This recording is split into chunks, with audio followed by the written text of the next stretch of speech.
سلامونه ګرانو دوستانو د بي بي سي په پیج باندې د ټیکنالوژي په برخه کې الته یو آرټیکل یا مضمون لیکل شوی دی چې د خزانه وزارت کې د اقتصاد سکرټر انډریو ګریفټ هغه پلان لري چې یو ډیجیټل پاوند معرفي کړي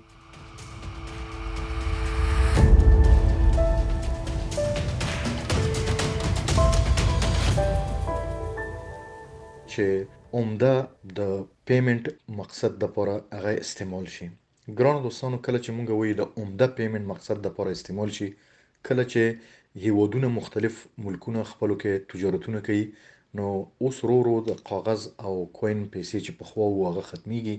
او پیسې چې دی هغه ډیجیټل کیږي یعنی برقی کیږي نو دلته انګلند وایي چې مونږ چونکې دته پلان لرو چې د نور نړۍ نه مخکې شو اگر چې وي ځنه ملکونه نه لکه چاینا یورپ نه مونږ رستو یو خو د دې دا مطلب نشو چې مونږ به بهترین نه یو مونږ کله ګرستو یو خو بهترین به یو دوی دلته دا وایي چې مونږ یو ډیجیټل پاوند او یو سټیبل کوین جوړو ډیجیټل پاوند خو دوی سره چې کوم موجوده وخت کې پاوند دی دا ډیجیټل کوي یعنی تاسو سره په والټ کې په موبایل کې هر ځای ته چې زی هغه پیسې پرتی دی هغه نه تاسو فایده اخیستای شي کاغذ به ختميږي مطلب هم دغه ده او سټیبل کوین هغه وی چې د هغه په ذریعہ تاسو به نور ډیجیټل کرنسيانه اخلي چې هغه ډیجیټل کرنسيانو لپاره سټیبل کوین دی چې د نوم نه پته ده چې یعنی هغه پایدار ده سټیبل دی او سټیبل کوین چې دی هغه همیشه پیشبینی پریډکټیبلی ته پوهیږي چې د دې قیمت هم دغه شی دی لکه افغانان تیتر وایي تدر چې دی هغه یو سټیبل کوین دی چې $1 قیمت دی نو دوی غواړي چې همدغه سه ډیجیټل پاوند سره یو سټیبل کوین هم معرفي کړي چې دا دوی وکولای شي چې په عمده یا په پرچون کې خلک د دې سټیبل کوین نه استفاده وکړي چې هغه د انګلند د خزانه وزارت د خونه به معرفي کیږي خپل ډیجیټل پاوند سره اوس دا یو ګلوبل ریس ورته وي په نړۍ سطح باندې دا یو مقابله ده د پرمختګ ملکونه حتی دي کې وړه ملکونه هم چې هغه اقتصاد لحاظ نه ضعیف هم دي مونږ تاسو وکړه په مختلفو ملکونو کې په دنیا کې په هر بر اعظم کې هغه غوړي چې خپل پیسې هغه ډیجیټل کی برتانیا غوړي چې خپل د پروسس شروع کی او د پکار د په راتلونکي وخت کې خپل ډیجیټل کوین معرفي کی او ورسره سټیبل کوین معرفي شي په دې ریپورت کې ما دا هم ولوسته چې یورپین یونین هغه په 2020م کال کې یو پلان طرح ک او هغه باندې کار شروع کړی دی چې هغه په 2023م کې مکملېږي چې هغه ډیجیټل یورو جوړي چې دا د یورپین سنټرل بانک یعنی د یورپ مرکزی بانک لخوا به دا تر سره کیږي دغه سه دوستانو دا یو داسې ډیسرپټیو ټیکنالوژي فینټیک یا فاینانشل سېکټر دی چې د ټیکنالوژي په برخه کې دنیا ویخه کړی دی او دا یو چیلنج ور کړی دی پرمختګ ملکونو ته چې تاسو آیا د انډستری سره مقابله کولای شئ کنه نو چونکه دا یو نوې انډستری ده نوې صنعت ده زمو مطلب نو دلته هر هیواد کوشش کوي چې هغه په حد نه زیات هغه د کې ماهر وي او د مارکیټ نه استفاده وکړي او دنیا ته یو موقع ورکړي او هغه نه فایده واخلي ګران دوستانو دغه سه چاینا هم هغه داسې یو دغه جوړ کړی و چې پروسس ټیسټ کړی دی هغه چې دوی کولای شي چې په ټوله چاینا کې دوی ډیجیټل یون د خپل پیسې همدغه سه هغه ډیجیټل جوړ کړي او دا همدغه سه شروع شي د چین مختلفو مشهور ولایتونو د چاغې کې بیجینګ دی شینجان دی او نور د کوم ولایتونو چې د دوی مشهور دي دوی دلته د دې ډیجیټل کرنسي نه کار واخلي نو په دې ریپورت کې د لیکلي دي چې کله برتانیا پروګرام لري چې ډیجیټل پاوند او سټیبل کوین جوړ کړي چې د مارکیټ نه وروسته پاتې نشي د انډریو ګریفټ د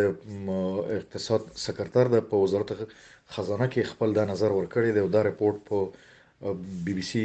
مین پیج باندې په ټیکنالوژي پیج کې دا دغه شوی دی خور شوی دی پرون او دوی دا وایي چې د سره مونږ کولای شو چې د دې ټیکنالوژي نه مونږ دا فایده واخلو چې تحقیق او هغه چیرنه وکړو او دا کېدی شي چې د شپږ غونډې په راتلونکي وخت کې به مونږ لرو تر هغه چې وکولای شي د دنیا ټاپ هغه پوی انالیست سره کینو او مونږ غوښنه مشورې واخلو تر هغه وکولای شي چې مونږ اروپا چاینا یا نور هیوادونو سره په مقابله کې خپل ډیجیټل پاوند لرو او سټیبل کوین لرو برېټانیا د مالیې وزارت مرستیال ډیجیټلي بڼې ته د پاونډ اړولو په اړه خپلو څرګندونو کې ویلي چې برېټانیا دې برخه کې د پام وړ ګامونه اخیستي او غواړي د سټیبل کوینز په کارولو د تادیاتو یا پیسو ورکړې په موخه سیستم رامنځته کړي. سټیبل کوینز هغه ډیجیټلي پیسې دي چې د اټکل وړ ارزښت ولري او د مروجو پیسو یا سرو زرو پشتوانه ولري. انډرو ګریفټ وویل د ډیجیټلي پیسو سیستم به د مالی او بازار خدماتو قانون طرحې په رڼا کې رامنځته کیږي، هغه طرحه چې اوس پارلمان کې تر غور لاندې ده. نوموړي ټینګار وکړ چې د ډیجیټلي پیسو ټیکنالوژي ته باید چانس ورکړل شي، هغه ټیکنالوژي چې د په وینا ښایي په مالی بازارونو کې لوی بدلون راولي، مالی چارې ننګوي خو په ورته وخت کې لا فعالوي. برېټانیا کې میشت اقتصادي کارپوه زمان افریدي د برېټانیا د دې نوي ګام په اړه بي بي سي ته وویل برېټانیا نه غواړي د نورو اروپایي هیوادونو دې برخه کې شاته پاتې شي. اول خو د دې کمپټیشن یورپین یونین سره دی چې یورپین یونین هم کوشش کوي چې سنټرل بانک ډیجیټل کرنسيانه او کرپټو کرنسي کې